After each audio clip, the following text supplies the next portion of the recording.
Hi, everyone. Welcome to the tech session with the Media Factory. This is the fourth of 4 workshops that we're providing for folks who are doing stuff with the Vermont Arts Council. This was an event that was funded by the Vermont Arts Council in order to support the community in arts organizations working on their digital programming. And that means a lot of different things. We've already covered video production, editing essentials, going live with what you've got. And this one is our tech session. We're going to try and cover anything we didn't get to or anything you have questions about, specifically, particularly in regards to media production technology. But we'll do our best to answer whatever we can here today. If you have a question, you can throw it into the chat. We're also going to just kind of keep asking folks to share questions. You can also use voice. The session's recorded so people can watch it again later. We will have a slideshow accompanying it that you can also look at, and has some cool links to resources, and that will be all shared at the Vermont Arts Council website. I need to change my name here, but I'm Jen Ferrara. I'm the Community Engagement Manager. I use she, her pronouns, and I'm here at the Media Factory in Burlington, Vermont. I am going to pass the mic to my co-host, Ross. Hey, everybody. Thanks for joining us. I'm Ross, working at the Media Factory with Jen, the education coordinator. And to start us off today, figured that what we would do is just go around, share what brings us in. As Jen mentioned, this is a lot more of a, Q&A session where if you have any, pressing questions, anything that you've been working on, want some additional help with, something you want to explore, you've got both of us here today. But what's going to make this the most helpful for us and beneficial to you is to hear about what brings you in. So just to pop up our slideshow here just so that we can see this. Feel free to we can open up. We're a small group. Feel free to open up your mic and ask a question. To start us off, type it in the chat. Perhaps the chat's a little easier just to start off with. We can see if people have some like questions, but just what brings you in today? I know some folks have reached out, sent us an email with some things that we'd want to take a look at today. So we can definitely get to that in a moment, but yeah, share your name, what brings you in. We have a couple more slides, so yeah, pop those into the chat. We'll take a look at that in a second. We just want to catch everybody up on who we are, what we do. So Jen, I'm going to pass it back over to you for our next slide.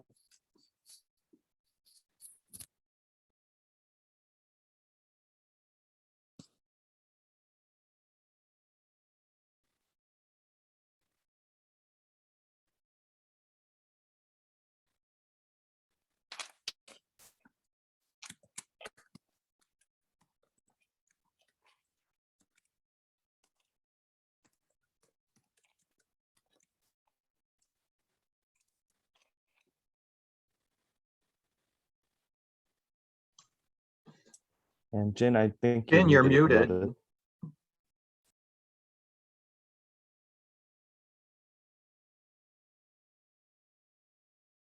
Hi, everyone. That was a nice little pause for you to respond in the chat while I was muted. And I am sharing my screen in a second here. This is one of those things you just got to keep moving, and it's great. We're all getting really good at letting people know when they're muted. All the sort of skills we've developed from doing this remote workshop stuff is great. So just to share a little bit here, for those of you who haven't been to other workshops, the Media Factory is a community media center. Burlington, Vermont is where we're situated. We serve the whole area over here in Chittenden County and a little bit of Addison County down to Virgins. We provide people with free access to video technology and media making tools, cameras, tripods, lights, microphones, you name it. You can also produce shows here in our TV studio, and you can have a radio show at our low power FM radio station. And we provide workshops like these for the general public, and partner with organizations to provide professional development and other types of workshops.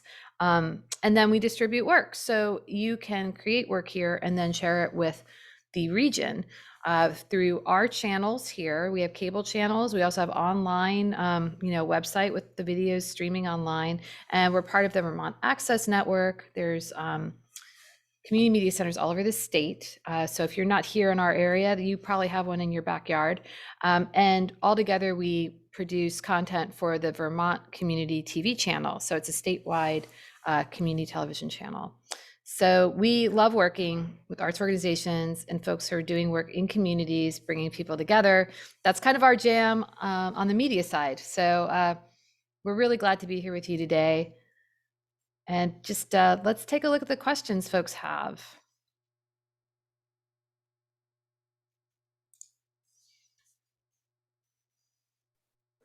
I'm seeing that in the chat, we're getting some good questions here, some people sharing where they're coming in from.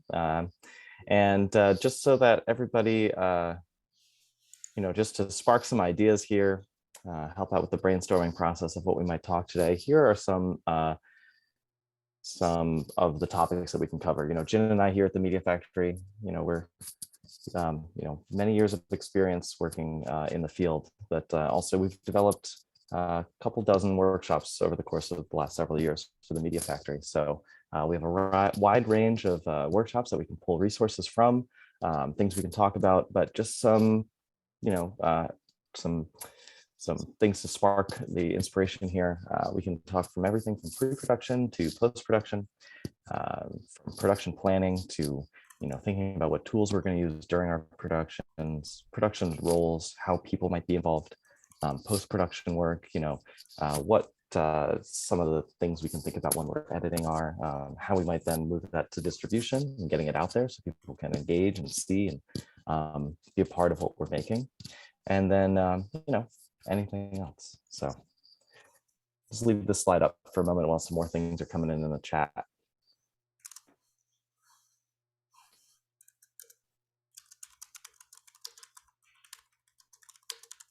I am seeing a lot of folks who are just starting off with the looking into the tools for just live programs. It looks like a number of folks are part of organizations that have been running events and programs for a while.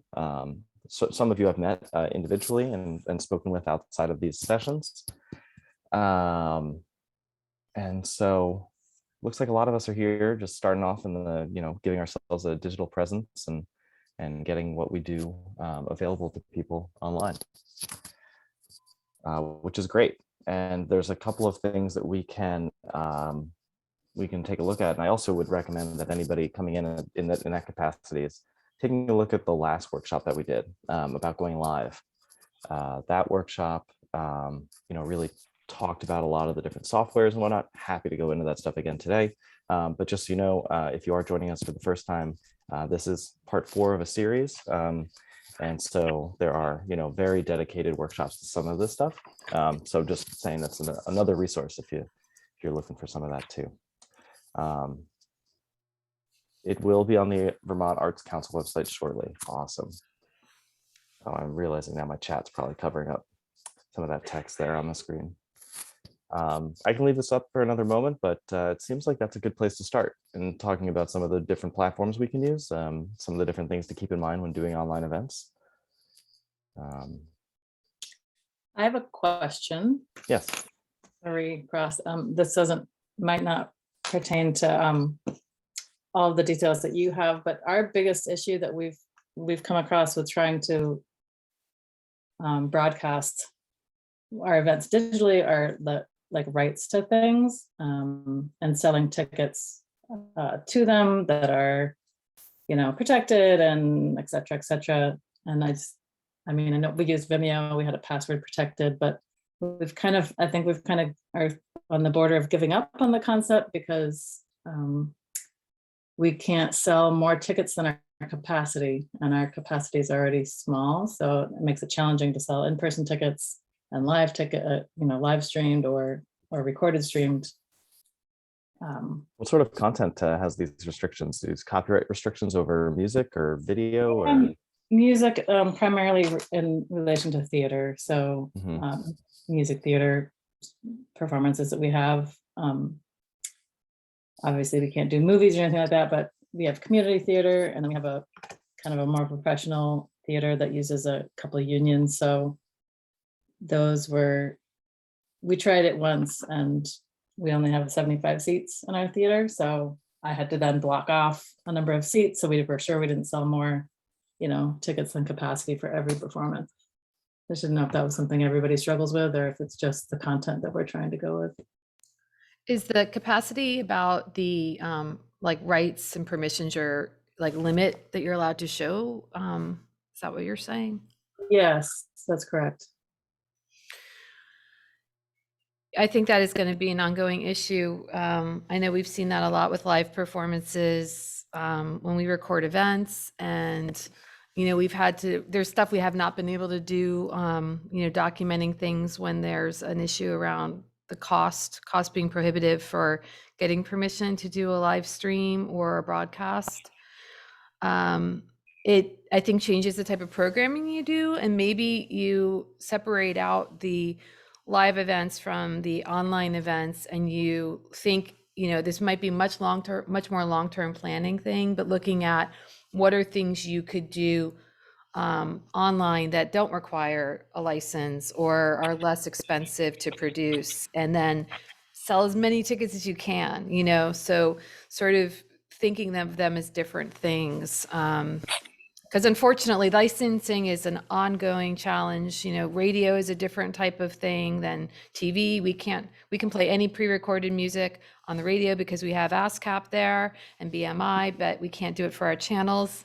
So yeah, it's really a challenge. Yeah. Okay. Thank you.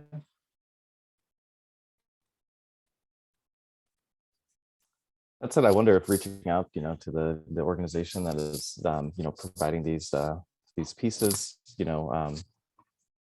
delivering these, parameters around, how many people can be in attendance at these events. Sure, they have people that are interested in putting on larger displays, in the, throughout some of their conversations with people. Might be worth just checking in with them, seeing if they have certain content that interests the people that you're working with, that might, open that up a little bit more. I know Jen was mentioning some of the places that we will partner with for recording live events often encounter some of these restrictions, but sometimes they find work that they can perform or showcase that's not necessarily beholden to those parameters. So might just be worth reaching out to them too. Yeah, definitely. Thank you.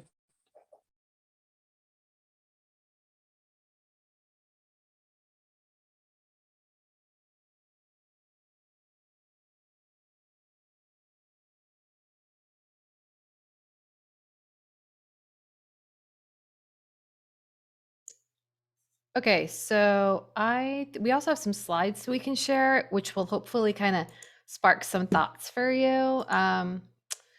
And a lot of what we're going to share today, we touch on in some of our other workshops, but these are also some of the things we either think are worth talking about again and again, or are things that we didn't get to because we didn't have enough time in our previous workshops with you. So this is some of our favorite things to talk about or share. And as I said earlier, we're going to be sharing this slideshow. So anything that's a link you can download, we'll have available. So this is like a form we have available for you.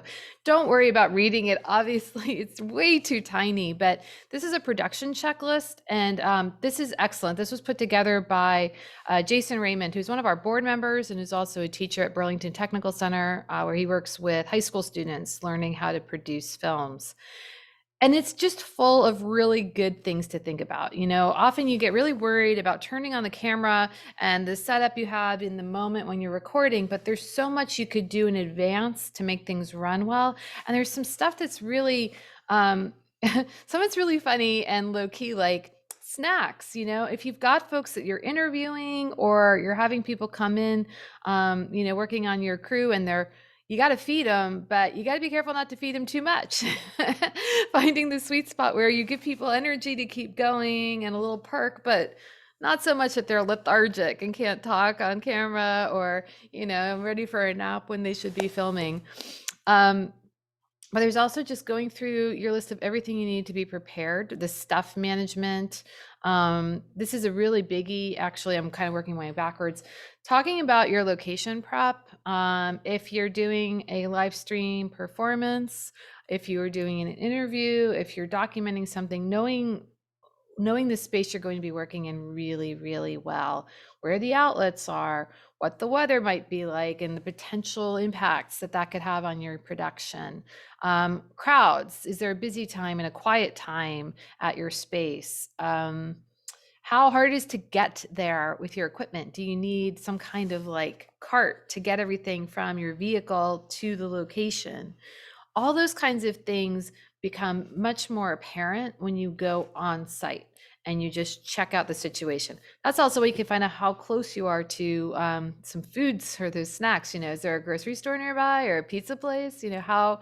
What's in your area is really, really good to know and understand, especially if you're not at your own venue. And if you're at your own venue, maybe you just have to look at it in a different way when you're thinking about video than when you're thinking about performance and focusing just on the audience in the seats. So this is one of my favorite pieces. We also have production plans. And Ross, do you want to talk about this? I can leave the share up and you can just go ahead and talk about it. Sure. Also you just mentioned, thinking about your production, what's the best time of day to record? That also reminds me of one of the previous sessions when we were talking about, some of the scouting, location scouting.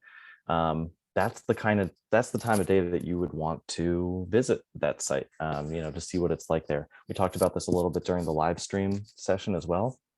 You want to try to replicate the conditions of your production as closely as possible for all the tests that you're doing. So especially if you're doing something that's streaming, I know a lot of people are in here for streaming today. If you intend to do an event on a certain night at a certain time, test at that same day time the previous week or 2 weeks in advance. That way you have an idea of what sort of traffic is on the bogging down the bandwidth there, to help you figure out what quality your stream might be at.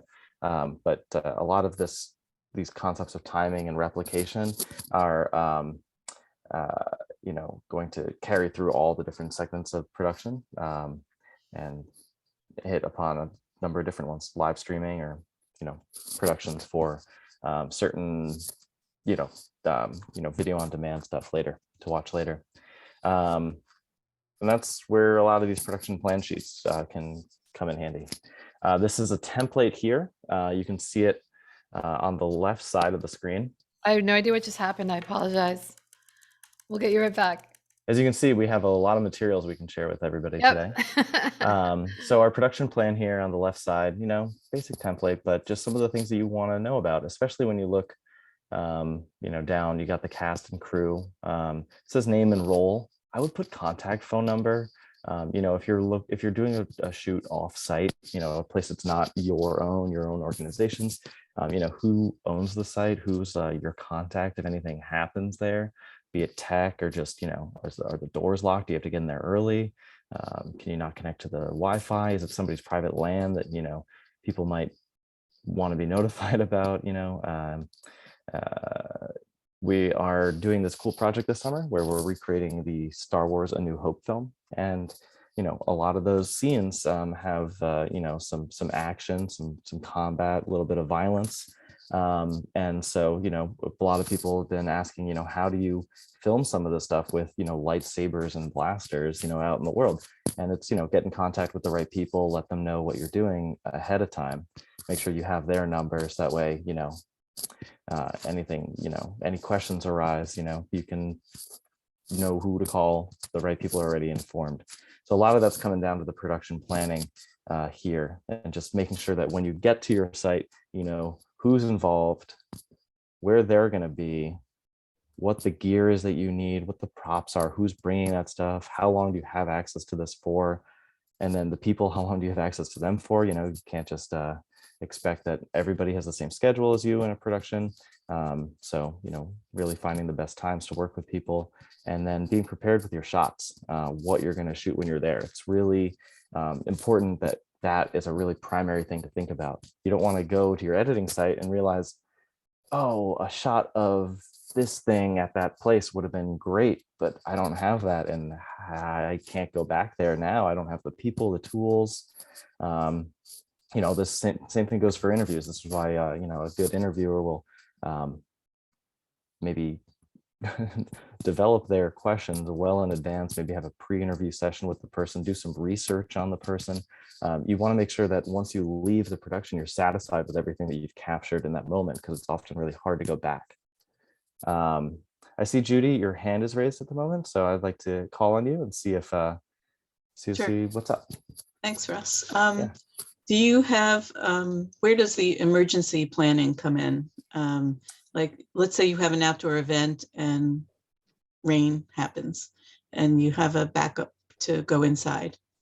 Is that here where you would plan for that as well? Yeah, absolutely. Yeah, for sure. Yeah, rain location site or rain date. All of that stuff you want to know in advance, because you don't want it to start raining and be like, oh, we have no plan, right? You want to prepare for the worst, obviously expect the best, but you know, definitely keep that stuff in mind. That's a really good one to think about. Especially with equipment. Yeah. Okay. Yeah, absolutely. And you know, in addition to knowing where you might go, you want to make sure you'd want to make sure that that site's available, accessible. Everything that you would do for your primary site, you'd want to find out for your secondary site too. Depending on, you know, the complexity of your event, it might be easier to pivot to a different location based upon, you know, some emergency relocation need. But you know, otherwise, yeah, definitely, yeah, check off as many boxes as you can on the way there. And that production planning sheet that Jen shared, a lot of great things that always jog my memory of things I need to remember. I'm a big fan of checklists and templates when it comes to this stuff, because, you know, the simple stuff, the mundane stuff, the ordinary, and the stuff that, you know, you're like, oh, of course I have to do that. That's the stuff you forget most often, you know. So, you know, building yourself a checklist. Anything that goes wrong, add that to the checklist. So next time, you know, to check that thing. And also, that said, if you have a checklist, definitely look at it and use it. Don't be like, oh, I know what's on the checklist, because you've put that stuff there for a reason. And, you know, I just say that because I do that all the time. I'm like, I make these forms for things at the Media Factory, and I'm like, oh, I know exactly what those 6 things are there, but then I just, you know, forget one of them. Got to look at the checklist you make.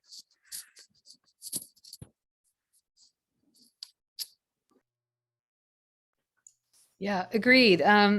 We have such good checklists. I've actually used them for some of my art projects. I had an event not that long ago where I was doing tabling, and I used the like production sheet just to like keep track of all the stuff I needed to bring, all the stuff I needed to keep track of. And I was like, yeah, this is totally what you need to do for everything. I should do this for going on trips. You know, it's just amazing how a list, I also think it's like, it's important to look at, it's important to do it. It's also helps you take it out of your brain.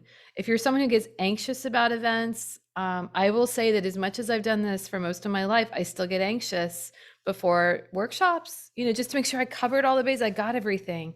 And if I don't have that list, I just spiral.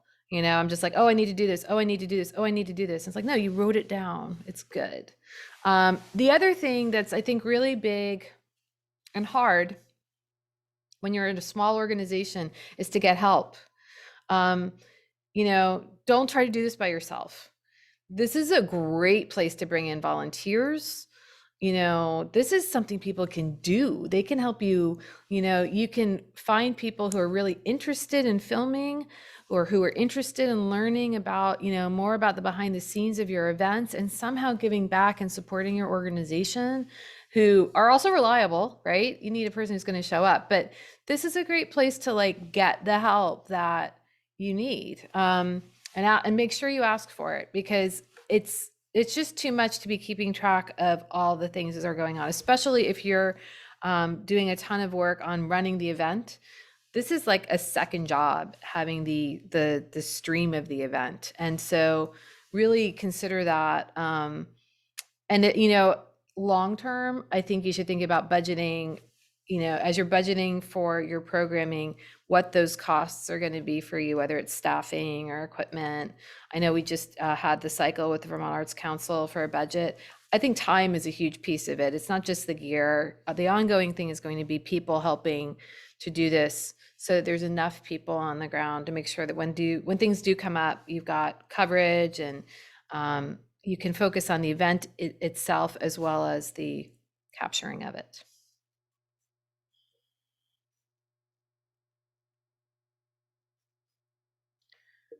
We have, I think, a couple more pre-production things that we can share. Ross, do you want to share your screen? Yeah, sure. And then I think we can talk about camera stuff, right? We got some of that too. Yeah, and I am seeing a lot of people talking about starting up some live stuff. So it might be worth going into some of the live conversations we talked about in our last workshop again. There were definitely some things that having done a lot of live events, things that stuck out to me in the development of that workshop that are just, I think, really helpful tips. Actually, to talk about one, because we're talking about pre-production here, and thinking about what gear you might use. A lot of us are joining here with, webcams here. A lot of us are thinking about streaming some of these events. And, looking at, Lori, your question here about recording services, that's a unique one outside of, it's important to capture the community, I think, in an event like that, and the audience. So you wouldn't necessarily want only a camera that's directed necessarily like at the stage, or like you would in a music stream. Certainly wouldn't just have somebody sitting in front of a camera like this, as you would, maybe in a meeting of, for some different organizations. So one thing to keep in mind, just seeing that, don't have a camera or mic on that PC, that's totally cool today. But thinking about what the tools are that you need, and how you might be able to include, external cameras, microphones.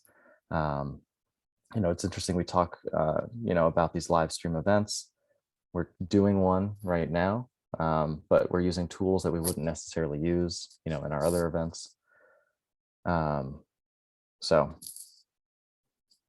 worth going into some of that stuff, I think, when we get to it. Let's see here. So in addition to, we just looked at these production plans. This is another one that I like using. It's in a way similar to the, as you can see here, the shot list. It's similar. It breaks it out a little bit more. Some more detail for each shot. But this is just another way that you can kind of brainstorm what you might need. Richard, for some of the work that you're doing, where you're out on site, not necessarily recording like an event that has a start and a finish, but you're compiling footage to edit together later to tell a story. This is going to be really, really key for something like that.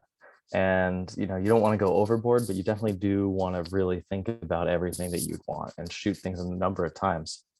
So this says shot number, and then shot size, angle, and then description, and then notes. So it's really to like dive in, like, do you need an establishing shot? Do you want an establishing shot though that like pans across the site because it's really wide or something? Is there a building? You want a shot of the building, but you probably want like different angles of the building. You might want one at different times of day, different parts of the year. So some of these fields here can really break out really what you're looking for. So that way, you really don't miss anything when you're on site shooting. That'll be really important for you there. Especially, if you have people with you who know the site, know what you, as I said earlier, it's just hard sometimes to get back to a location and, replicate what you were doing earlier to get more footage. So I think that's the last. Oh, here's another one. This is just an example, bit of copy, just some language that you might want to think about. These are release forms. You know, people who are involved in your productions behind the scenes don't necessarily need this, but you know, people who are on camera, you want to just make sure that their likeness and their image and you know, the things that they say, they're giving you permission to use and to distribute too. You know, most people will be, you know, cool with that. Although I will say we've had some events at the Media Factory in the past where, you know, we talk with somebody, we're going to record their presentation somewhere or something, some event that they're doing.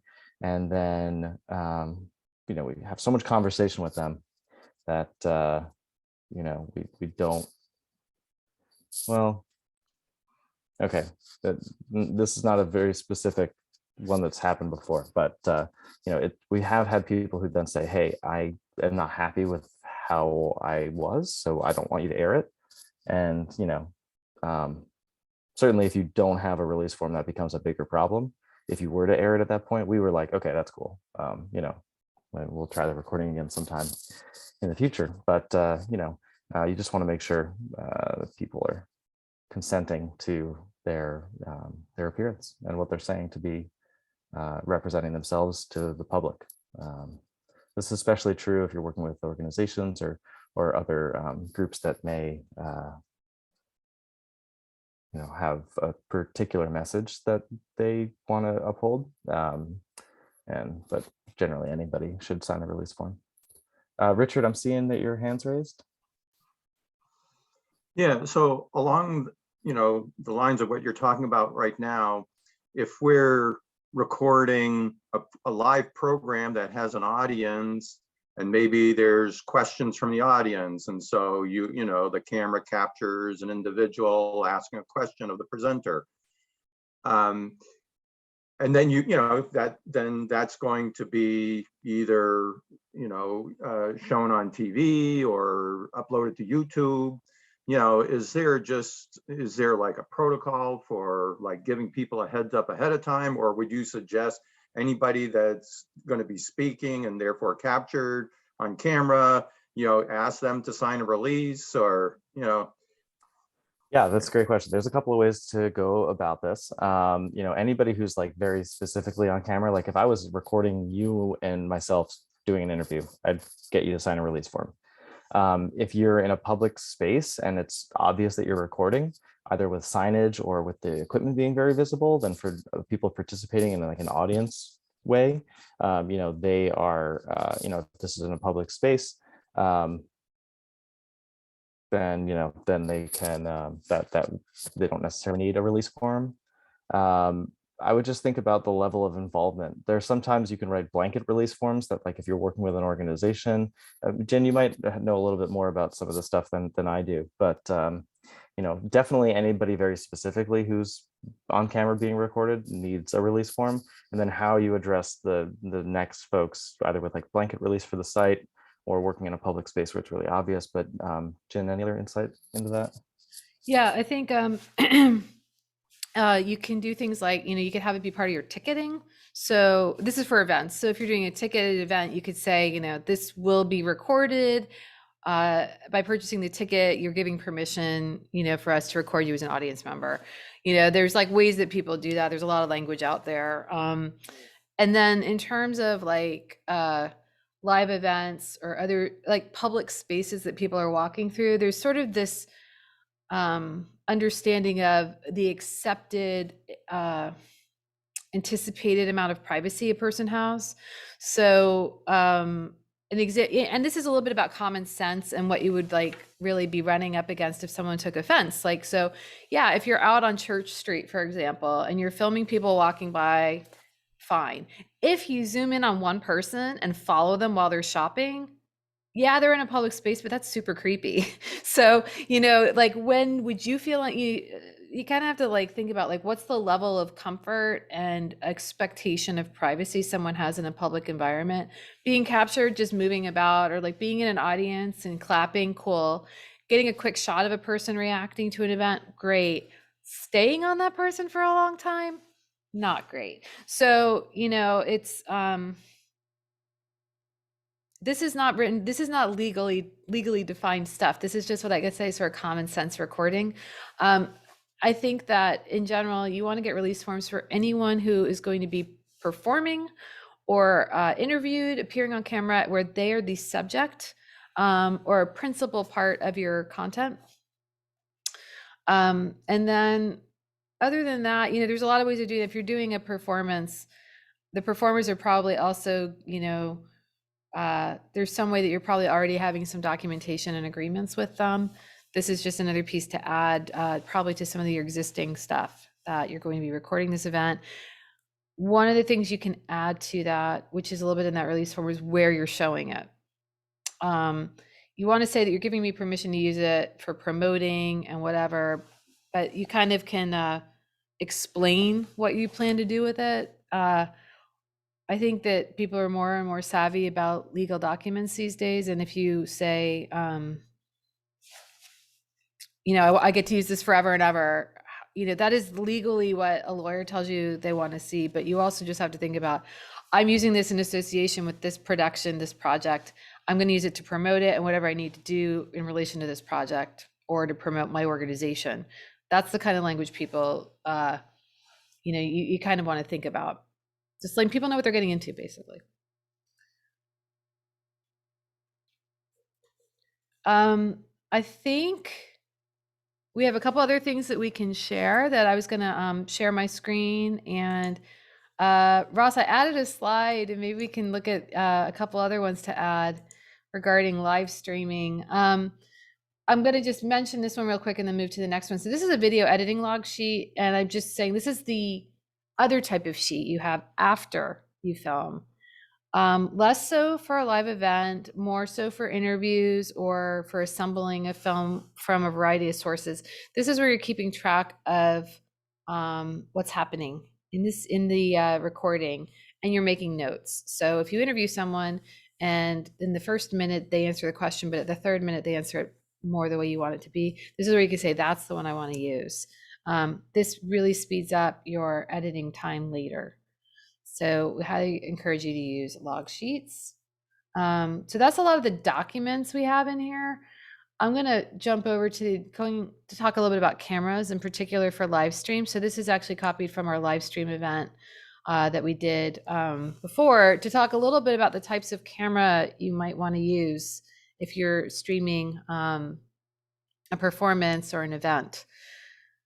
The fact is you can kind of use anyone, but there's definitely some that are better for certain purposes than others. A camcorder is definitely the most flexible. You can use it for lots of different things, and it has built-in audio, though you don't really want to use the in-camera microphone. It's set up to take other microphones very well.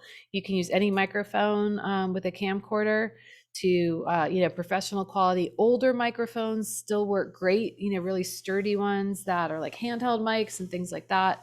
And then you can use it for any kind of event. I'm going to talk a little bit about the encoder piece, just to, I don't have that slide in here right now, but essentially when you're doing a live stream event, you have the input device, which is your camera. You have the sort of combining of things, if you're adding stuff, editing stuff in any way, live, like adding titles, if you have audio coming in from a separate source, that's all coming together in some kind of device that's mixing it together. Hey, Jen. Yeah. Check out the next slide there. Did you throw it in? I thought I did. I don't see it. I just tried to. Copy. Oh, amazing. I was clicking on your screen share. It's so confusing, isn't it? Oh no, maybe I wasn't. I don't know what's going on. Okay, so we'll There you get to that in a hot second. It's the next one. Okay, there we go. So I'm going to go this, and I'm going to go back to the cameras. So this is what we're talking about. We're talking about live streaming. You've got your camera. Oh, that's strange. Let's change the color of that. There we go. So we got your camera output, your audio output. They're coming, your cameras, whatever you're recording for audio. If you have any graphics and titles, like if you're using a laptop, you're combining it all together, either in the laptop or in some kind of switching device. then that is going to something called an encoder. That can be built in if you're doing Facebook or YouTube Live. If you're using software that is live streaming for you, that is the encoder. If you are using a camera and going to another source, like live streaming to another website, you need another device that's an encoder, and then that is going out into the world. And when you're streaming, you are, in this case, we're talking about streaming to the internet. You're not broadcasting unless you're working with a organization that does that, like us. So this is your live path. And then you want to choose based on budget and what type of work you're doing from these options. So I talked a little bit about the camcorder. There's also a DSLR. So that's, if you're not that familiar, these are the cameras that are traditionally used for photographs, but they also capture video. They have removable lenses. So you can do really beautiful, you could do a wide angle lens, you could do a telephoto lens, you can do all kinds of different effects with your lenses. But that isn't always what you want for a staged event. You might want to just get it all, the artistic piece is going to be secondary. It does have some limitations, like your 20-minute recording is not going to really be great for you if you're doing a 2-hour service. That also DSLRs are notoriously not good for capturing audio, so you need an external audio device. I want to jump in for a second. Yeah. And about the audio for like camcorder versus DSLR, like it looks like the camcorder is going to give you more freedom than the DSLR will, and with what you can plug in and how you might record audio. But it also then depends on the encoder. So if you are working with an encoder that's like just on software on like a laptop, then you need to get your inputs there. You might think I can HDMI out of my camcorder, so I get my audio and my video over to my computer, but that's not always necessarily the case. Some camcorders won't work as an input option. It'll only send that stuff as an output, not as an input to another place. So like for instance, when we used camcorders with our, we could plug in XLR inputs. We could still record to the camera, if you wanted to just record everything to a card. That might be a really good thing to do if you, rather than recording a stream, which is going to be, chopped up a little bit due to just bandwidth, how much data it can, send out. The stream might be hampered a little bit. So, if you are recording an event and you do have a camcorder, maybe you want to record locally to the camcorder, you can get audio in that way. But you might need to think about using an external audio source with the camcorder based on if you're streaming and if your encoder can support the output from the camcorder with both audio and video.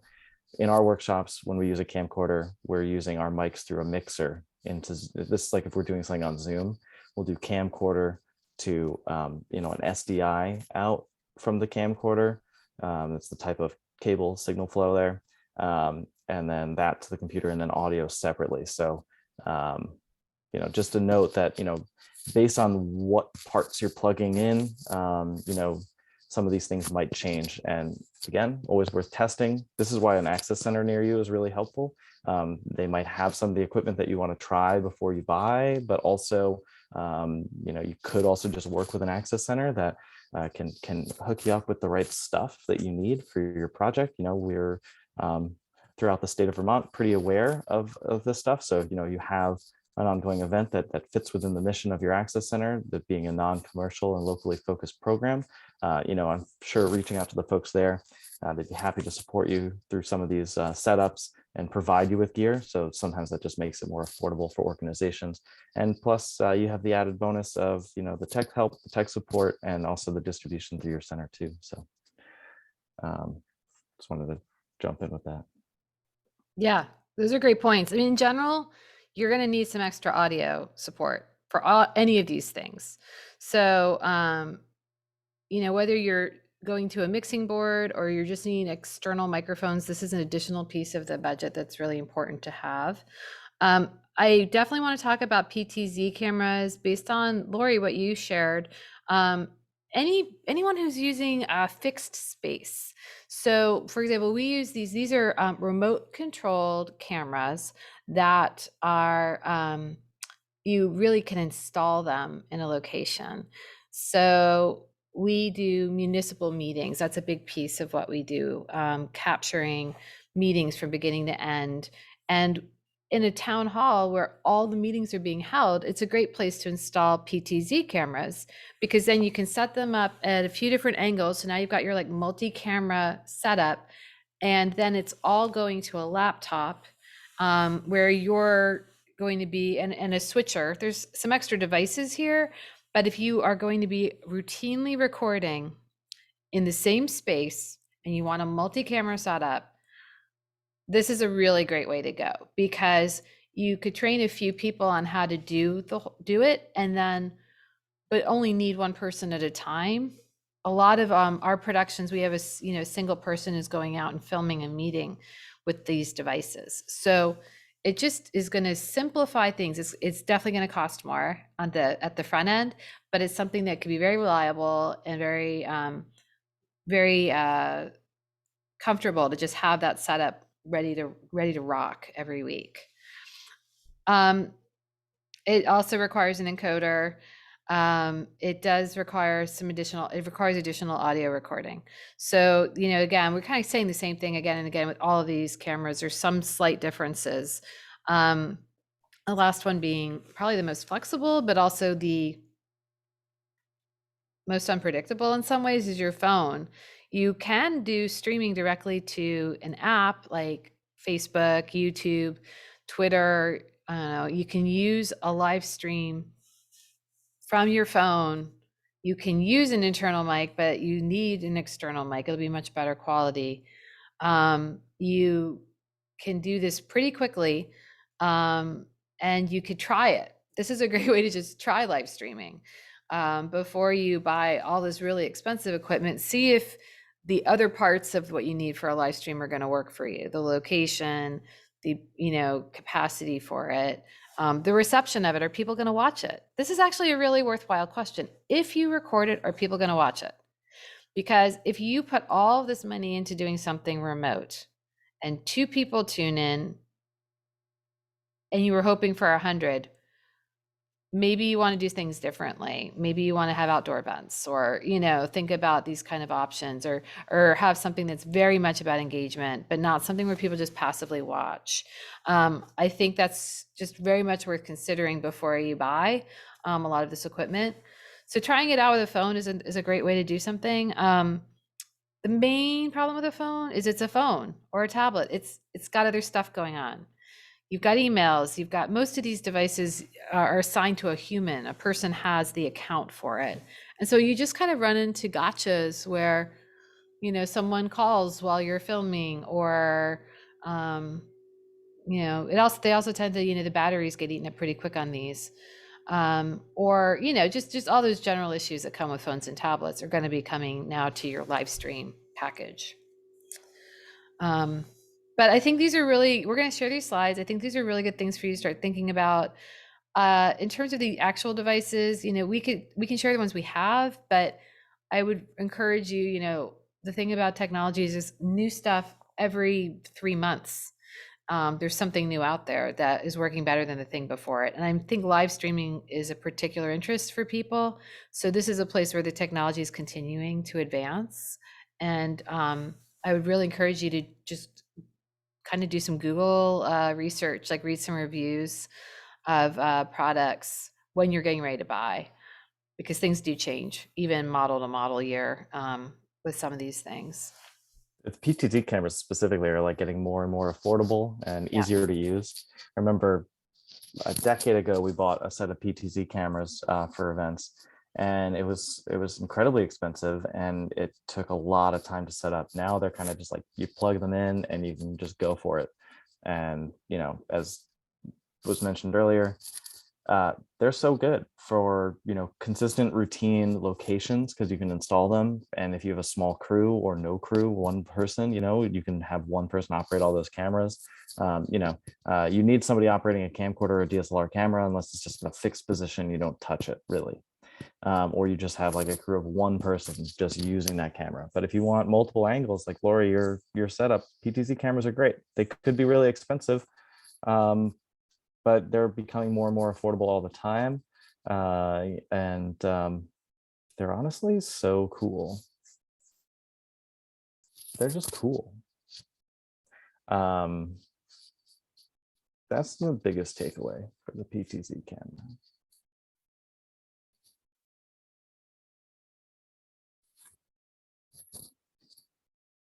PTZ, yes, it means pan, tilt, zoom. So those are the movement functions that you can operate remotely for that camera. So pan being side to side, tilt up and down, and zoom in and out movement. So it means that, yep, as Jen just detailed there in the chat, pan, tilt, zoom. So you can mount it, up on the wall, out of reach, run a cable down to some controller. For multiple cameras, switch to which camera. There's usually like a joystick thing, that you can use in that way. So really cool for spaces that have multiple angles that need to be captured, multiple directions, from areas where you can't get people, either because you can't fit a person there, you can't get them to that location, it's up on the ceiling or whatever, or you don't have the staff, if you're thinking about, sometimes that's a good thing to think about too, they might have a larger upfront cost, but it requires less people. So if you're in an organization that would typically staff an event, you might be able to think about in the long term, the PTZ cameras pay themselves off that way. So although I'm a big fan of collaborating with people, not just machines, but that is a truth there. But it's a good thing to remember is that if you've got a PTZ camera setup, then you can moderate your Zoom and be maybe chatting with people and engaging with people in other ways while the camera's doing the capturing for you. So, I think for a lot of these things, as I was saying before about, if you make it, who's going to come, who's going to watch it, if you have a way that people can engage and are responded to, that is a really worthwhile part of your work. Then people are coming and feeling like they're part of something and not just a viewer. It's so easy to turn something off or not show up at all. You're like, oh, I'm going to go to that thing online. Oh, it happened. Oh, I missed it. I think that, and Lori, I know you mentioned that you were going to try and have people engaging. That's really important. And I think makes a really big difference in your online events.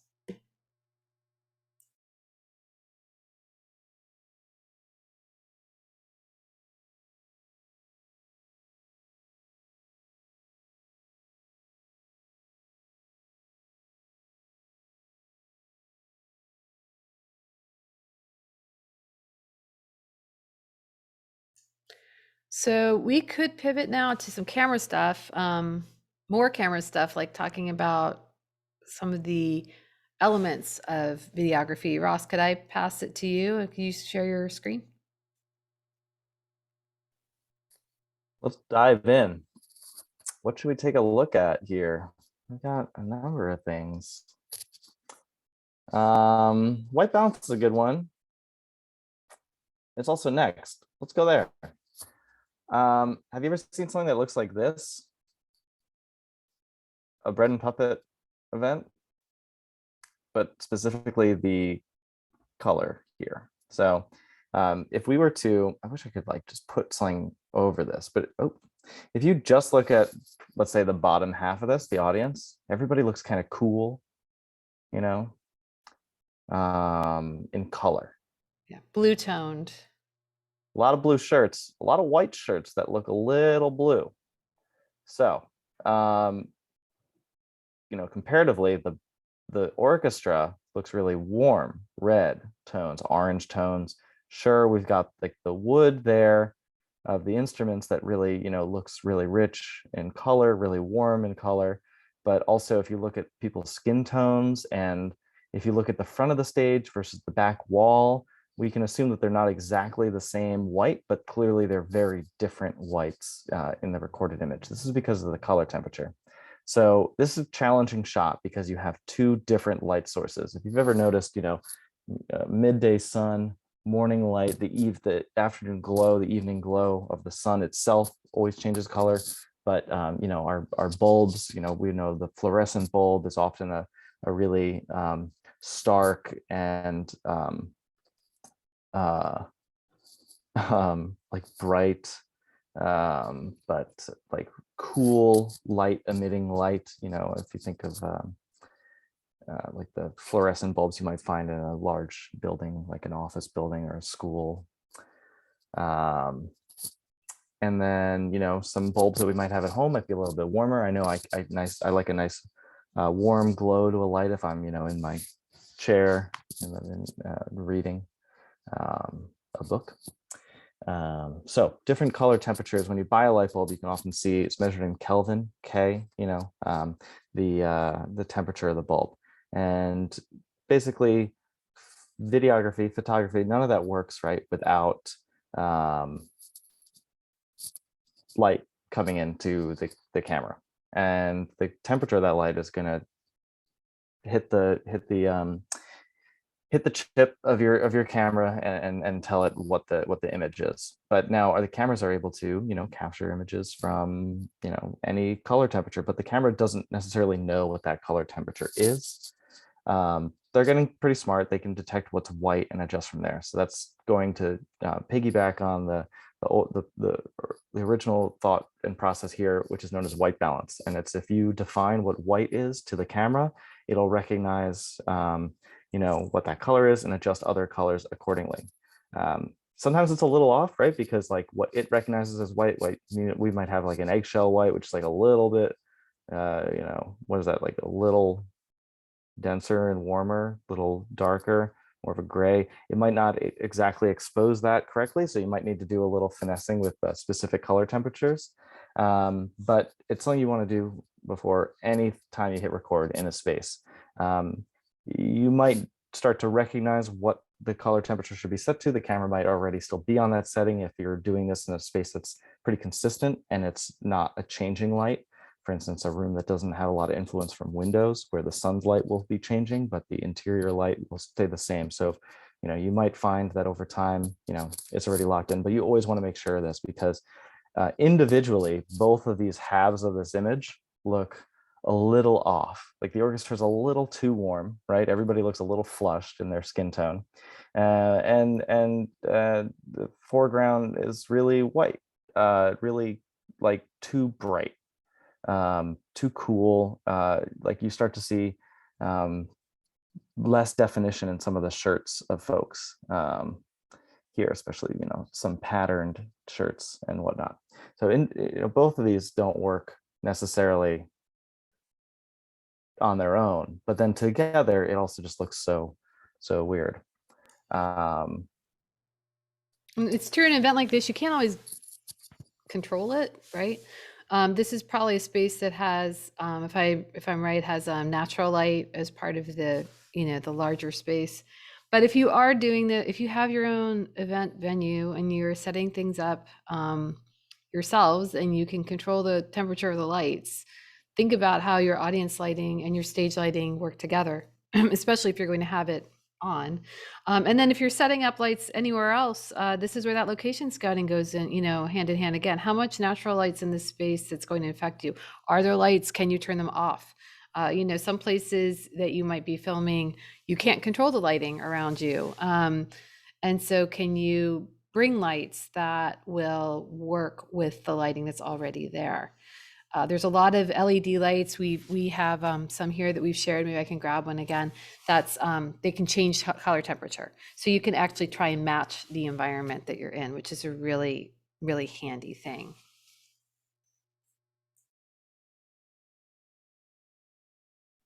Yeah, and so the process of doing this white balance and finding the color temperature is typically to figure out where that button is, that menu option is on your camera.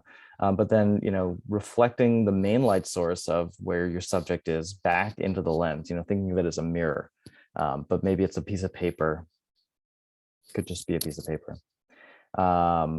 Get that in the center, maybe zoom in a little bit, hit that button, the camera will do an adjustment, but also some of these cameras are pretty good with the auto adjustment. They, you know, as I mentioned earlier, might not get it exact, but if you can then tweak it a little bit, it's good. But on the fly, auto is also really, really helpful. But yeah, as Jen was mentioning, sometimes it's not something you can control, so. And sometimes you might say, I can fix that later. I can change that in post. But now if we think about that, let's take this bottom half of this image, which is, you know, too cool. If we were to, honestly, that would probably change just fine in post-production. But sometimes what happens when you do edit color in an editing software is like, let's say, you know, it's a really easy example if we're thinking about like, you know, bringing up darks or bringing, you know, down highlights. We're changing shadows or highlights, you know, sometimes if something's like really overblown in color or light temperature, or just if you try to bring that down, then what's dark will become darker too, unless you have, you know, more advanced software. Sometimes, you know, you can really get that fine detail, but you know, relying on a post-production software to fix some of the mistakes from production.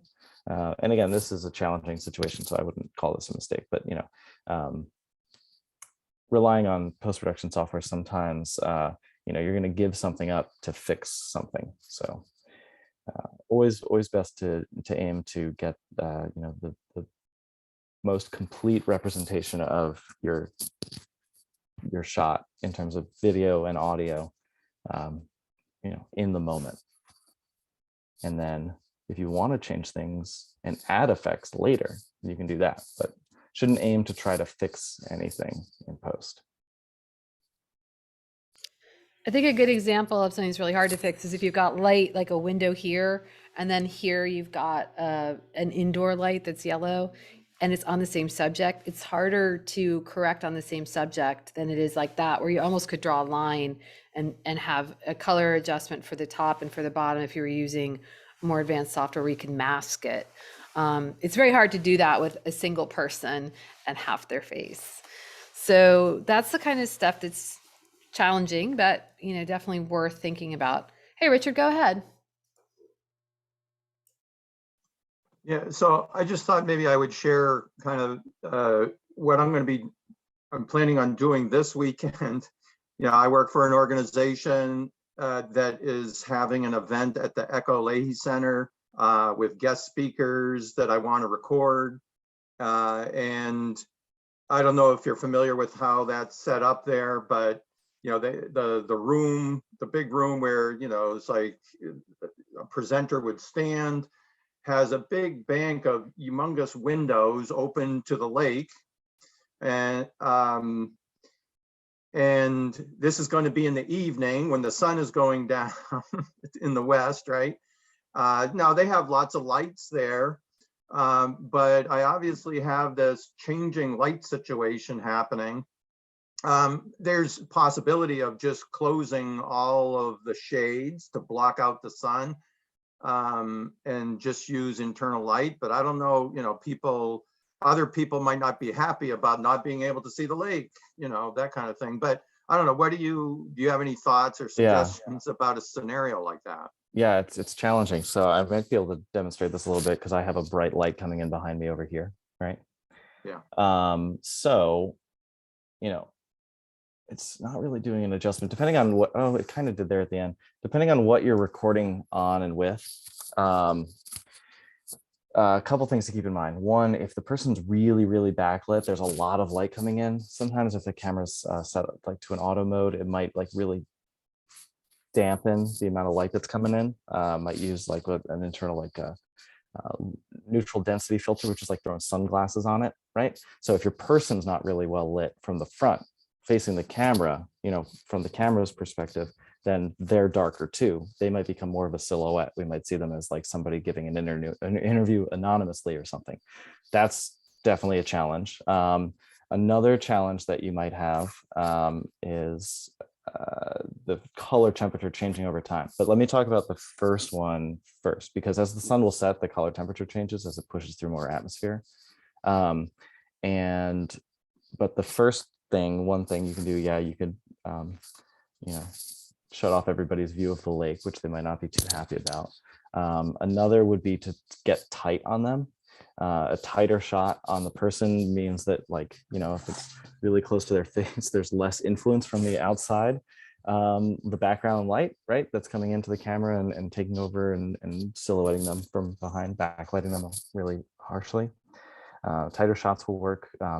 Spotlights on them, getting them to stand. That, I mean, that's the best thing that you can do. If you can just say like, hey, that is not the worst angle, that's better. Can you kind of stay over there and look at me this way? That way, you know, they can see the audience, they can talk to the audience, people can still, you know, maybe just crane their heads a little bit and look at the lake. But just positioning is really key. And so, you know, definitely it's a good thing to get in there and kind of do some pre-production scouting with, just to see, you know, what the setup might look like. Maybe get somebody, just try to replicate it so that way you're aware and informed, and then share that with the person. You know, best thing to do is to say, I want you to look good. We want to get you represented well here, for people in the space, but also afterwards at the same time if it's live.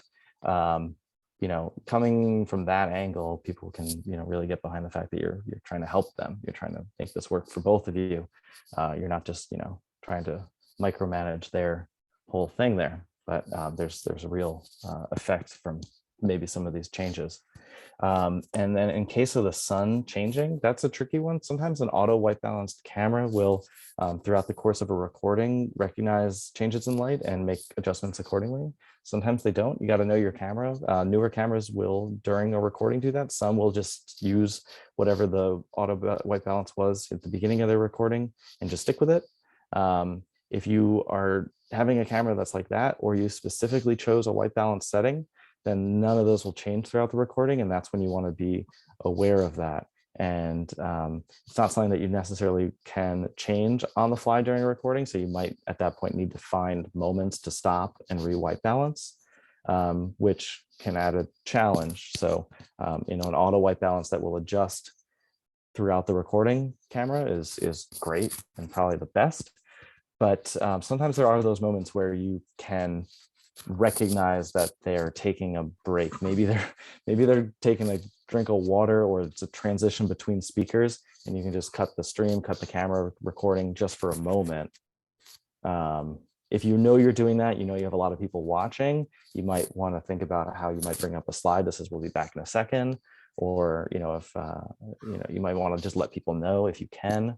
But yeah, I did an event once on Church Street at sunset. So we went from, you know, sunlight outside to the lighting inside, and I had to find those moments to stop. And it was fine, you know, and then I cut the video in post and, you know, made it really clean. Nobody really would have known. So.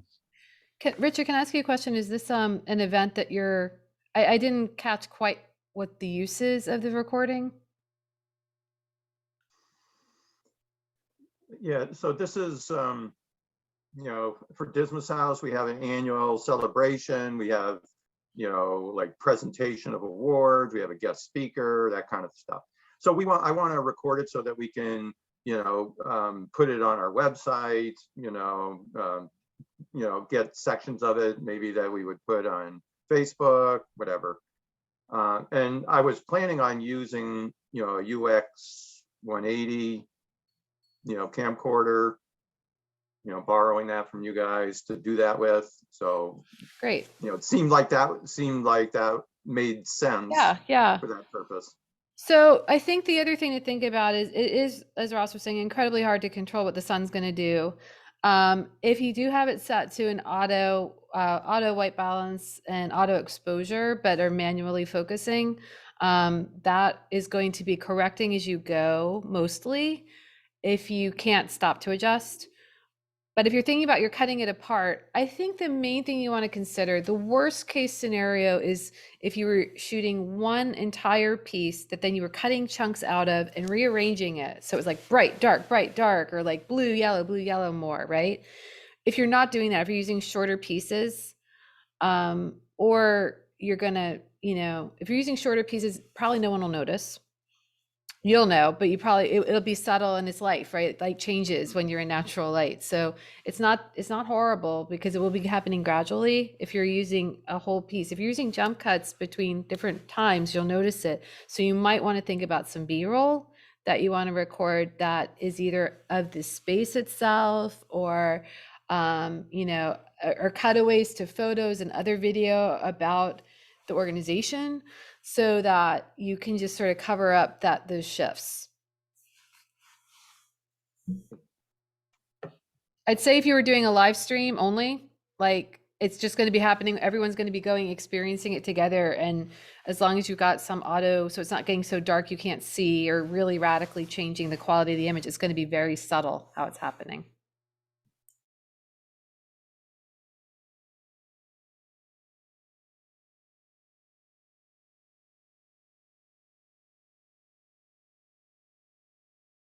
Is this sparking anything for anyone else regarding your events that you're thinking about? I'd love to, I think hearing your scenarios is really helpful for us to both hopefully answer your questions, and also it might be helpful for everyone else. It's giving us like kind of a specific situation to think about. Otherwise, we are happy to share slides and some of the other stuff with you, but we'd really love to answer your questions.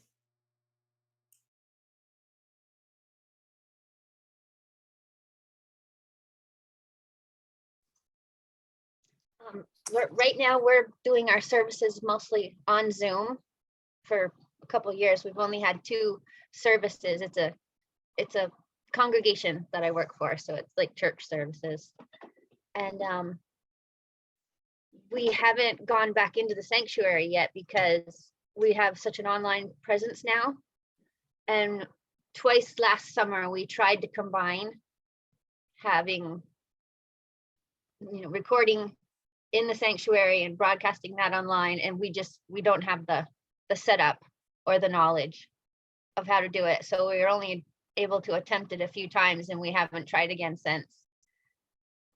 But I mean, our minister and our board members, they would really like to, be able to put out professional looking videos and sharing online, everything, but we need to buy the equipment first. We were trying with like a couple of laptops. People had, just miscellaneous little web cams that they would bring in, and we'd try using that. Yeah, we have a lot to figure out, and they want to buy TVs to put up on the wall. So this would all be linked into those too, so people could be watching the people online. Yeah, I think one of the interesting things about this is that you can start to assemble the stuff piecemeal. You don't need to go for everything all at once. A single camera that's really nice, nicely positioned, to capture the majority of what you're doing, and a good solid microphone, maybe a wireless lav for the person who's primarily speaking, or something that's set up on a podium or lectern, so people can expect that that's where they'll sound really good. Building some of those systems and trying to adapt to just the smaller setup rather than trying to have so many different cameras all at once. That kind of stuff can be really that can get you started. Once you're comfortable with that, what would it be like to add in another camera? Where would we put it? But yeah, it's a good journey that you're on there, setting all that stuff up. So that'll be really cool. And then depending on where you are, you can reach out to your local access center, and they might be able to assist too. I know we work with a lot of organizations like your own at the Media Factory. So we're in St. Johnsbury, Vermont. Oh, cool. St. Johnsbury. Right on. We have a really good sound system, good speakers that connect to the thing is, I don't know the technicals. I don't even know what the thing is called, but it's got lots of buttons on it. And the person that set it up for us, that had all the knowledge, he passed away a couple of years ago. So I just know how to turn it on and turn a few of the adjustments so that you can hear through it. Mm-hmm. But as far as hooking it to more equipment, we don't know how to do Yeah, that. sounds like sounds like a mixer that you're working with. You know, looking at that.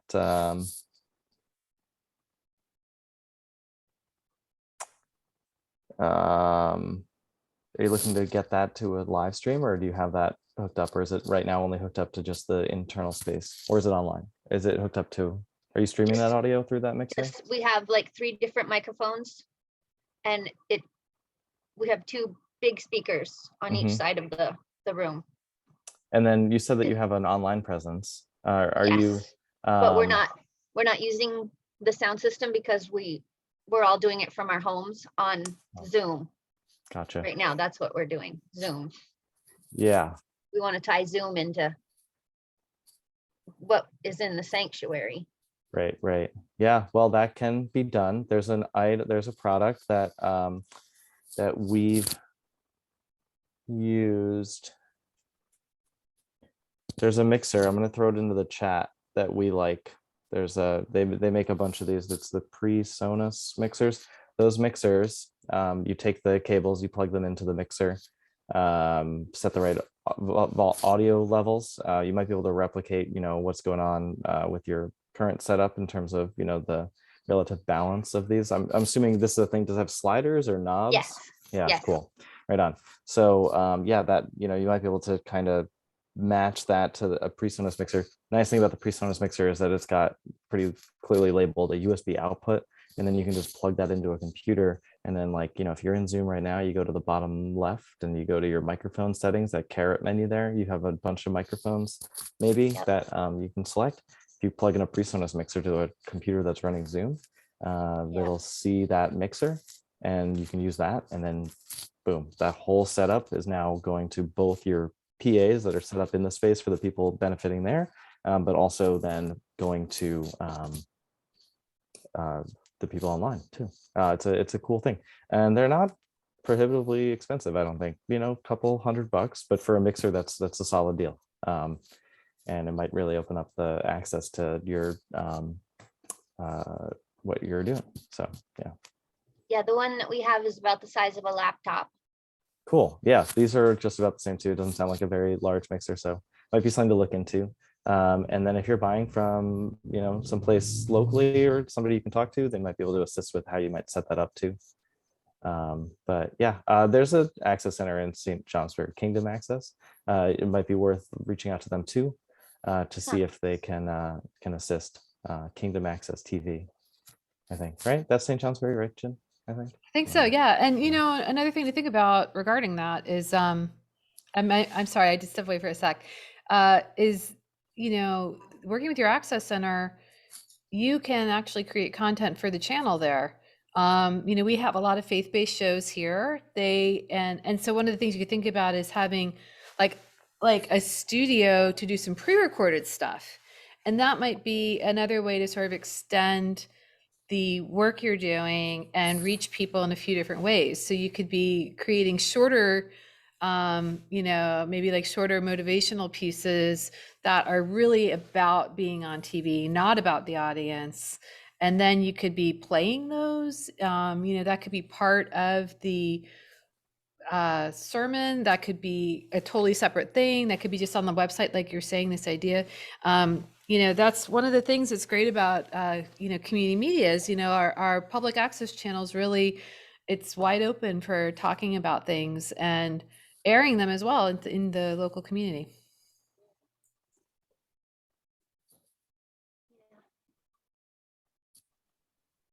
Yeah, thank you. Looking at the chat here, where did it go? But Judy, yes, thanks for bringing this question back up. Judy shared this in our, we reached out to some folks to see if we had some questions before today. So thanks for sharing this again, Judy. Looking at this a little bit in the background here and before our meeting today, yeah, I can talk about this a little bit. So first, let's you know, talk about the question of online whiteboards versus physical boards, right? So like Jen and I are sharing prepared slides and whatnot, you know, and we're here in our space. So Jin's a huge fan of Jamboards. I know. I'll pass it to you in a second, but a physical board. Let's say this painting behind me was a physical board, right? It's kind of out of focus. You might not read my handwriting well. It's in the background. I'll have to go away from my microphone source because this is only going to go so far. There's some limitations to a physical whiteboard in a space. Of course, it's nice to like for the instructor perhaps to be using a physical board, but for people who are, you know, coming in, spectating and trying to join in to that conversation, it's a challenge for them often. Out of focus, small, hard to read, you know, sacrificing one visual or audio element for the sake of another. In terms of the board or the speaker, it's a challenge. The best way to do that is to have a dedicated camera just for a whiteboard, but even then, that's an added level of complexity that I wouldn't really go into. Online whiteboards, way cooler. There are so many kinds. There are some that just give you freedom of like a canvas, blank canvas. You can write, you can type, you can put shapes and whatnot. There's one that Jin likes, Jamboards. I'll pass it to you. What are these all about? Thank you. This is one of my favorite things in the world. I love Jamboards and I'm always trying to advocate for using them. So I'm actually going to show you one that we have here. I'm going to share my screen so you can see what's great about them. Number one, what's great about them? They're part of Google. So they're free. You already have it if you have a Google account and you're already using, you know, the G Suite type stuff. It's just called Jamboard, jamboard.google.com. And it's really easy to set one up. You just share, you make a board and you share that link with everyone in your audience. And then you can see, like, this is just an example. People can make stickies and you can then type into it. And that's a new sticky note. And you can arrange them. So, you know, as people are like, so we used this for brainstorming with our high school film club. They're coming up with all these ideas that they want to you know, think about, and they're all different people throwing these up there. You can change the colors if you want to color code them. You can also do things like drawing directly onto the board itself. You can add images. You know, there's a lot of things you can do with this that are really fun and flexible. And then you can have multiple boards. So, you know, this is our second board for the same group of people. And you can see here, we're starting to talk about location scouting and examples of some of the imagery, you know, people are interested in working with. And so this is just a really fun, no one else has to download anything. You don't have to have any special access, you know, you don't have to have Google yourself when you're sharing it with other people. You have the Google, but then like everyone else who's coming, everyone else who's joining you does not need to be to have a Google account to type into this. So it's pretty great. I can't say enough cool things about it. There's tons of other stuff out there, but in a way, like just the simplicity of it and the flexibility of it is great. It's just a big old whiteboard. But there's lots of other stuff out there that folks use. I think a really good place to look is actually in resources for teachers. There's a lot of things teachers use that are really geared towards them. I'd say there's a lot of them are enterprise solutions with a pretty pricey, you know, price tag on them because, you know, they're trying to get a whole school system to like invest in it. Thank you. Ross is sharing a couple of things here.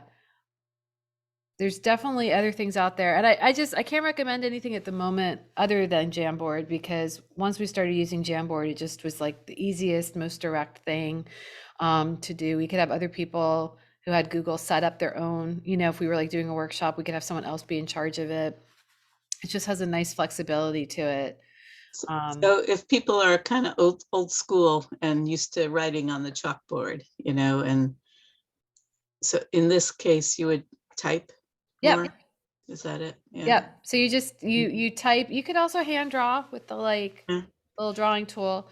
Well, what I was thinking of, this one person in our group, he's a musician. And so he teaches classes to the kids. And so we were thinking that when he writes something on the board, he could then transfer it to them or they could interact somehow. Yeah. Oh, that's great. Yeah. I think this is great because then they could respond to it, which is really nice. The other thing is if you're using those little sticky notes and typing, Mhm. you could copy paste that out. So, it's still text for anyone who sees it. So then you can retain, like if you took notes in and people made a list of stuff you want to hold on to, I don't know that you can export, you could screenshot it, but you could actually take all the text out and put it in another document, which is handy. Okay. Yeah, that's kind of what I was trying to think is how could he capture the whole board and send it to the students? Yeah. Yeah.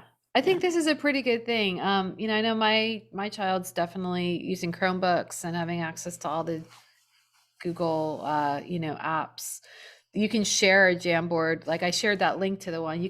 I could share the actual Jamboard that we're working on with all of you, and then you would have that file. I guess you'd have a link if you had Google apps. You would have it. Okay. Thank you. Yeah, sure. I also want to share that, for a musician, for instance, they might want to annotate things that are not just text. They might want to draw a staff and maybe put some music up there, something that you can't just use with the characters on a keyboard. Might be a little trickier. There is a whiteboard option in Zoom. And I was just looking up, if you go to screen share, there's a whiteboard option like this. And you can Oh. draw and whatnot. But what's really interesting here is I'm using a mouse. It doesn't feel very natural, right? Right. But you could purchase a device known as a tablet. A Wacom Tablet is a popular brand, WACOM. That'll plug in like any USB peripheral to your computer, like a keyboard or a mouse, and be recognized by the computer. And what that is essentially a blank pad where you have a pen. You can use the pen to draw and write on things, write on the board there. And so that might be really interesting. It's not something that I've done before. I've used Wacom tablets, but specifically that application within the software of the whiteboard. So I don't know what it is like to export anything that's created in that space, whether or not that would download as an image or if you can copy the text out of there. But it's native to this application. So it's probably worth just exploring that a little bit and maybe experimenting with just your mouse at first. And then if that looks like a good option for you, thinking about grabbing one of those tablets so that way they can feel pretty natural there. If they're doing something outside of text, right? Which if they is want great, because you're right, he's going to be doing staff's notes and things like that. Yeah. Mhm. Right. And what would be really cool is if they could interact with the kids and they could draw as well. So, and okay. Yeah, and also with Jamboard, he could upload an image of like musical bars, and then be drawing Right. onto that. I think and there's definitely, I'm seeing other apps out there. Most of them have more of a cost associated with them, but there's a lot, and there's also specific things for smart boards for music. Okay. But I couldn't recommend, particularly say one or the other would be great. Definitely playing around with Jamboard or something that's free just to start and see how the reception is and how it's working is greater with Zoom. And then thinking about if there's something specific that the teacher would want to drill down into. Thanks.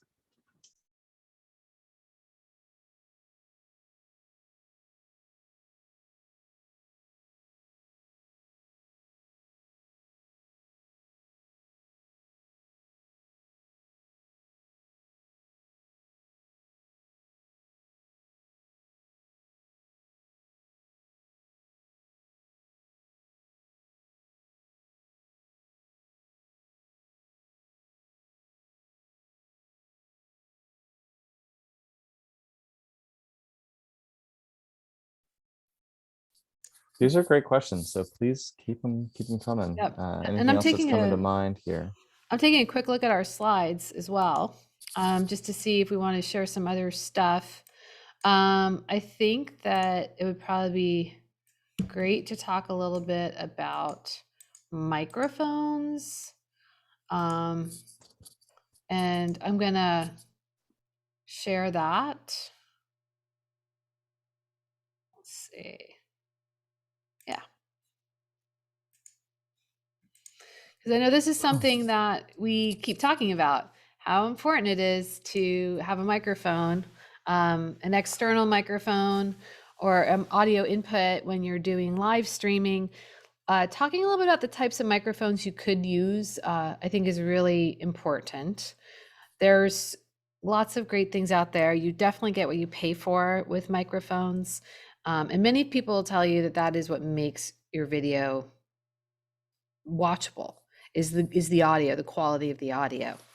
So if you're planning to record an event where you want to pick up a lot of different sounds, a shotgun mic is the type of microphone you'd probably want to capture.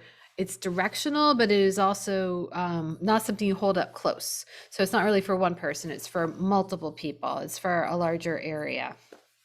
If you're trying to record a single speaker at an event, a lavalier mic is really your best bet. That's what Ross is wearing right now, is it's kind of like a lavalier mic. It's the headset. You know, a phone headset is a lavalier mic, essentially. It's a microphone that is really close to your body. It's picking up one person speaking, and probably the better it is, it's filtering out the sounds around you, so you're only hearing one person. That is great if you have one person. If you have a couple of people speaking, like on stage, you know, like panel, you could have everyone have a microphone of their own and then put it in through a mixer, you know, mix it all together. You could also think about a handheld mic, which is something you're passing back and forth. So I'm actually using a handheld mic right now for my audio because they can be really great at picking up a voice. You don't have to be right on top of, like, attached to your body. You just want it pretty close to your body. So that's, you know, musical performances are often using a microphone like that. It's also called a stick mic. They're often, you know, on a mic stand, but you can also just pass it, hold it out in front of you. You see that a lot, like sort of person on the street kind of interviews use a handheld microphone, but they can also pick up a lot of sound. You know, if you're doing a little adjusting of them. So those are kind of some of your main considerations, I think. There's other sort of specific things like desktop. There's a desktop microphone, which is sort of a flat panel that you've probably seen these for like conference calls and things like that. And those can work with video. You just need to be probably figuring out how you're inputting it to either your camera or to the mixer. But those are great for that sort of table, you know, a round table, a group of people sitting around a single space.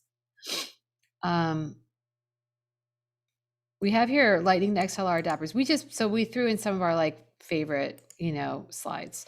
And so Lightning to XLR adapters is just, any adapters are important to consider. The type of microphone you're using may not, you know, pair directly with your camera or your soundboard without an adapter. And that's an additional cost. It's a really good thing to just have a bag of adapters of various kinds that you routinely need, and have multiples. I highly recommend, if you can afford it, to get more than one of the type of adapter you need, because they tend to be one of those places where stuff could go wrong with the cable. And you just want to make sure that it's all working really smoothly.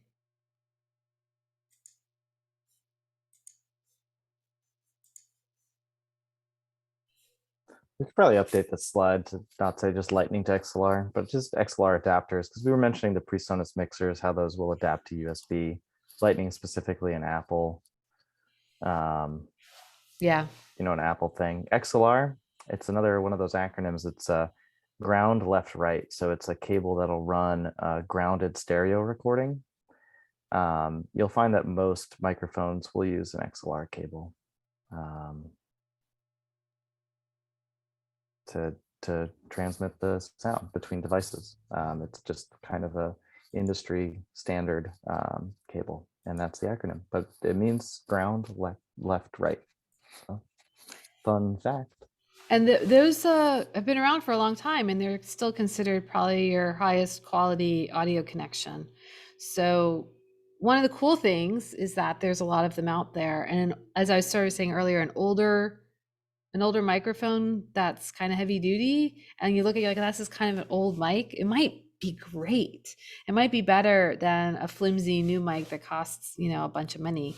So it's worth poking around in the supply closets and seeing, if there was some investment in AV in the past, there might still be some totally functional microphones that you could use, at least to get started.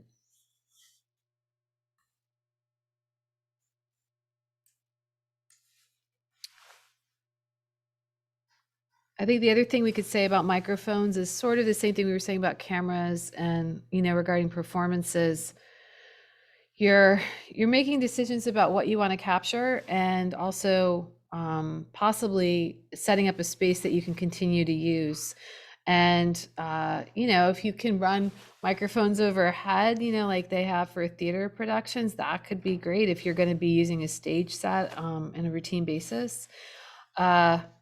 You could have microphones. Yeah, honestly, the microphone I have here on the table for these workshops is always here on this table. So while this seems like a portable situation, because I do these workshops, and not just myself, several of us use this station, I put my laptop here, but then I just plug it in, and I plug into a keyboard, a mouse, and a microphone that are all right here for me to use. And having this setup, and actually it's really amazing. This table's on wheels, so I can move it into another room if I need to, but I have all this stuff I need to do a Zoom workshop like that. So while we're talking about stages and big events and like setting up your gear in a good way, actually even a desktop setup can be done in such a way that it's really easy to plug into, it's really easy for people to use. And this has just become, over a year, 2 years now of doing Zoom events, we've gotten this down to a science of what equipment we need. And you'll be the same. Once you start doing stuff on a routine basis, you're going to figure out what works best for you, and hopefully be able to have a setup that makes it really easy to just jump into the events.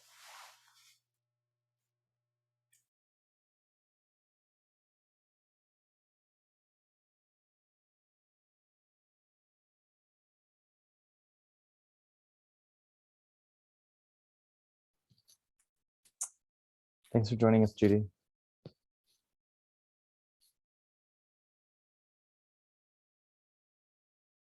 I'm muted. We definitely have time to take some more questions, but I also will be happy to talk a little bit about maybe aspect ratios with you all, because I think that's not a bad thing to think about. It might not apply that much, but I think it's good to know it. All right, I'm gonna do it. I'm gonna do it. I'm gonna do it. Here I go. So I just want to talk about this briefly because I know that a lot of the conversations have been about event documentation. You might decide that while you're documenting your event and you have this like 1 hour recording, you want to take some of it and share it on social media. And this is where things get a little bit dicey. Also, this particular slide is stretched, which is really frustrating the heck out of me, because all of these images are just sort of off. So sorry about that. I don't know if I'm going to be able to talk about it. It's going to be so distracting, but we're going to just have to live with it. So this is a great example of what can go wrong with aspect ratios.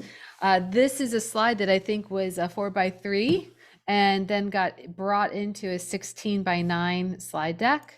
And so what you're seeing here is a slide that's been stretched a little bit. Well, this is one of the things you can encounter. Another thing that you need to be thinking about when you're sharing video for social is your content going to fit in the frame that social media is best at sharing? So you're recording your traditional video on a 16:9 aspect ratio. This is this kind of longer rectangle. This is what most monitors, both computer screens and TVs, are now at 16:9. You can still find 4x3 screens. Usually what that means is you're going to lose a little bit on the sides. Whoops. But that's usually not the biggest deal. What becomes a much bigger issue is if you're trying to do something like Instagram and you want a square image for your video. Do you have content that fits within that square? Or are you going to get something important cut off? And then even more so, there's a lot of video, Instagram stories and TikTok, and actually Facebook's doing stories now. All of these stories, these kind of quick things are, they're great because a lot of people see them. A lot of people on social media see video posts. You know, the algorithm's in their favor to see video posts higher than text posts or even still images. But the ratio is this vertical one. And so vertical video is 9:16. And that's going to work for phones. It looks great on a phone, but now you're talking about an extremely small amount of that original horizontal video. You can do this. You can totally take a horizontal video and edit it for a vertical. And there's a lot of ways you can do that. Even things like just bringing it into Canva to make a short little video piece. But you just want to think about what content you're seeing. And you can see that the shots are really, we made the shots different. It was easy to go from horizontal to square and just cut out part of the shot. But for vertical video, we needed a different angle, a different shot entirely. So that's just something to start thinking about and being aware of. Maybe you record a little bit of footage that you know you're going to share on social media. The other thing you can do is things like put text and titles above and below. If you've got a vertical screen, but you've only got a horizontal image, you can make the most of what you're working with. But it is kind of a gotcha, making the decision, knowing what is most important. What do you know you're going to share? You know, if you record an entire video, but you're not sure how you're going to share it, but you know you're going to post it on social media, you definitely want to think about that video ratio and what of this large piece of content you plan to share online. As you can tell, I do outreach. I actually have to struggle with this a bit when we make these beautiful videos for TV and for the internet here, where we're recording stuff to go on our channel, and it's a panel. Like a panel's my worst nightmare, because a panel is super horizontal. You've got this, maybe the facilitator, and you've got 3 speakers, and now I've got to figure out how to get that online. And if I put it online, if I put it on like Instagram and it's this teeny weeny little thing, I have to figure out how to get text around it, or I can make it square, but then I invariably have to cut off a panelist. I mean, there's no win. There's no win when you cut off a panelist. And then if you're doing vertical, it's like, forget about it. So, you don't want to change your event to fit social media, but you do want to change the way you consider the shot. For example, if I had my way at those events where there's a panel, I would say, let's try and get a vertical shot by going to the very end of the table and seeing everyone kind of in a row, this way. That would suddenly you'd be able to get like 4 people all together looking at them down the table length. So if you're in control of filming, that's one way that you could do stuff like that.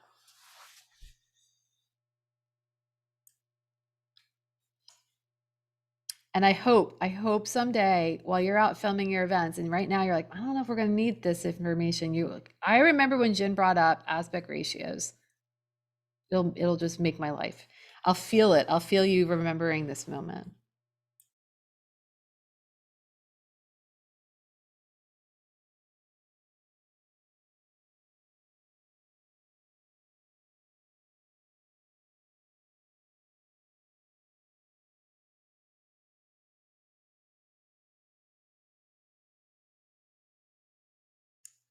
I also want to share that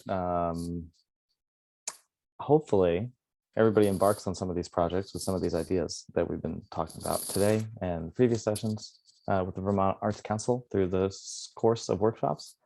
But we're offering these again in the fall. Is that true, Jim? No, in the summer. In the summer, in July. In the July. Yep. So, swing back around. the best thing that you can do is to start working on these projects. You'll encounter some things that don't work, and that is painful in the moment, but it's like totally the best thing. That's how we learn. So remember those moments, come back around, ask some questions with some of that. We'll be doing the whole set again, the workshops, the tech session at the end, consultations throughout. Is that true? Consultation throughout?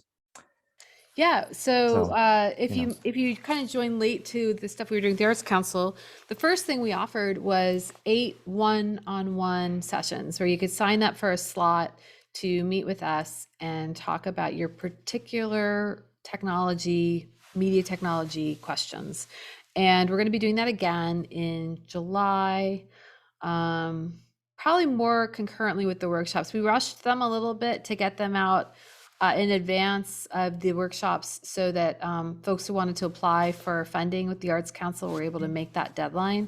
This time, I think we're going to have them be more happening around the workshops we're offering, so that if you attend a workshop and you have some questions and you start exploring things, you can come back and ask us more. So we'll have the signups for all that happening in June. We'll also have all those workshops posted on Eventbrite in June. They're gonna, I believe, be these have been in the morning. Our next round's gonna be in the afternoon, early afternoons. So it'll be a little bit of different time, and we probably won't be recording those since we have the recordings already on their website. So also, if you can't make those, you can go back to the Vermont Arts Council website and you can see the recordings from the previous workshops. And also there we have the slideshows. So all of these assets and resources that we've mentioned, the links that we have in the slideshows, those are all there and available for you.